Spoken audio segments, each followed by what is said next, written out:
the thing is, बात यह है कि आपको इस संस्कृति को समझने की जरूरत है। बदकिस्मती से ये बुरी तरह से उलझ गई है। हम एक बिना भगवान का देश हैं। हमारे देश में नैतिक मूल्य भी नहीं है। इस देश में कोई नैतिकता नहीं है।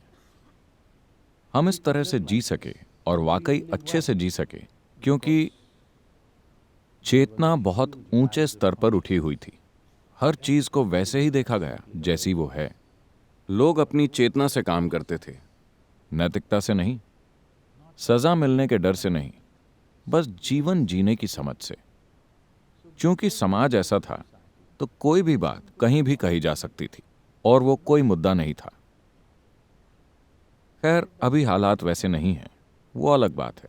लेकिन इस तरह से इस संस्कृति और देश का विकास हुआ। हजारों साल का समय लगा इतने सारे लोगों को उस अवस्था तक लाने में।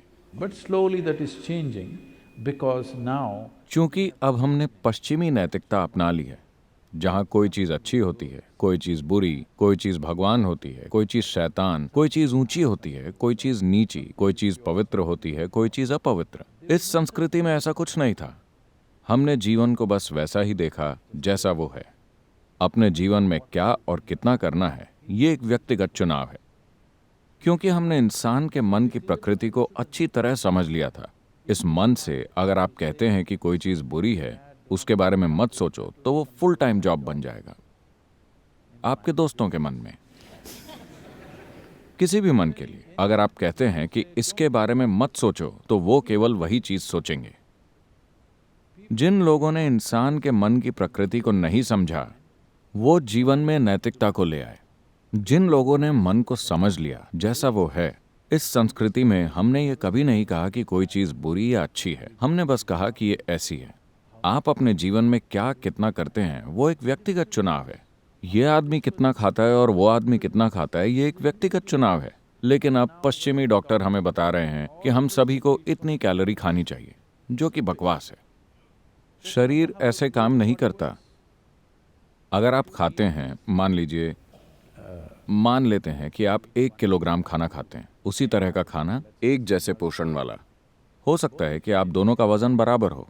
मान लीजिए कि ऐसा है, आप दोनों का वजन एक सा है। आप दोनों ने 1 किलो खाना खाया, लेकिन ये ठीक नहीं होगा। एक आदमी के लिए ये भोजन ठीक हो सकता है, दूसरे आदमी के लिए आधा किलो भोजन ही काफी हो सकता है, और फिर भी उनका वजन वही रहेगा। ये सच है। आप 10 लोगों के साथ आजमा कर देखिए, यही सच है। लेकिन अब वो आपको बता रहे हैं हर चीज को थोक में करना है। you know हर किसी को इतनी कैलोरी खानी जरूरी है, केवल तभी आपको इतनी ऊर्जा मिलेगी। ये कोरी बकवास है। खास तौर पर जब बात आपके आंतरिक आयामों की आती है। इस नैतिकता ने कि हर किसी को ये करना चाहिए, हर किसी को वो करना चाहिए, कभी काम नहीं किया। अलग अलग लोगों की जरूरतें भी अलग होती हैं, और हमने इस धरती पर इतने सारे विकृत इंसान इसलिए पैदा कर लिए क्योंकि हमने कहा कि कोई चीज गलत है और तुमको इसके बारे में नहीं सोचना चाहिए। अगर आप इसे ऐसा ही रहने दें, तो प्रजनन अंग या रिप्रोडक्टिव ऑर्गन आपका बस एक छोटा सा हिस्सा है। but what should be in the लेकिन जिसे प्रजनन अंग में होना चाहिए था, उसे बड़ी सफलता से इंसान के दिमाग में घुसा दिया गया है। now अब sexual काम वासना उनके शरीर में नहीं हो रही, ये उनके दिमाग में हर समय चल रही है। आपके शरीर में ये एक स्वाभाविक प्रक्रिया है, आपके दिमाग में ये एक बीमारी है। हाँ, आपके शरीर में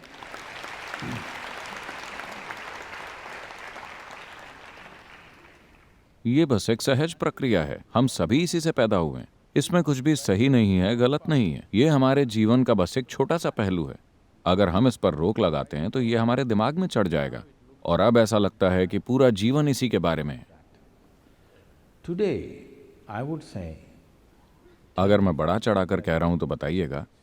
मैं कहूंगा कि आज इंसानों की 95% ऊर्जा खर्च हो रही है या तो सेक्स पर या पैसे पर। है ना? ये आपके जीवन के दो छोटे से पहलू हैं। एक आपके जीवन संरक्षण के बारे में है और दूसरा आपके शरीर का एक पहलू है। यह इतना बड़ा इसीलिए बन गया है क्योंकि किसी ने आपको बताया कि ये दो चीजें गलत हैं। हमने इसे कभी उस तरह से नहीं देखा, तो किसी ने इस पर एक किताब लिख दी। कितने अलग अलग तरीके से ये हो सकता है, लोगों के कितने अलग अलग तरह के शरीर होते हैं and और दो अलग लोगों के शरीरों के बीच का तालमेल।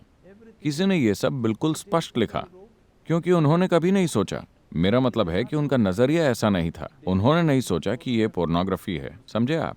वो जीवन का वर्णन वैसे ही कर रहे हैं जैसा वो है। अब आज के जमाने की आंखें कामसूत्र को पोर्नोग्राफी के प्रमाण के रूप में देखती हैं। okay, नहीं, ये वो नहीं है। वो उसके बारे में वैसे ही बात कर रहे हैं जैसे उन्होंने किसी दूसरी चीज के बारे में बात की होती, क्योंकि ये बस एक और चीज है। उन्होंने ये नहीं सोचा कि यही सब कुछ है। उन्होंने इसे बस एक और चीज की तरह देखा तो उन्होंने उस तरह से लिख दिया। तो ये आपकी फिजिक्स केमिस्ट्री टेक्स्ट बुक की तरह है। उसी तरह से उन्होंने एक सेक्सुअल टेक्स्ट बुक लिख दी। उन्होंने इसे कोई बड़ी चीज नहीं माना, लेकिन अब आज की दुनिया में लोग इसे इस तरह से देख रहे हैं जैसे ये उनकी सारी विकृत कामुकता का एक तरह का समर्थन हो।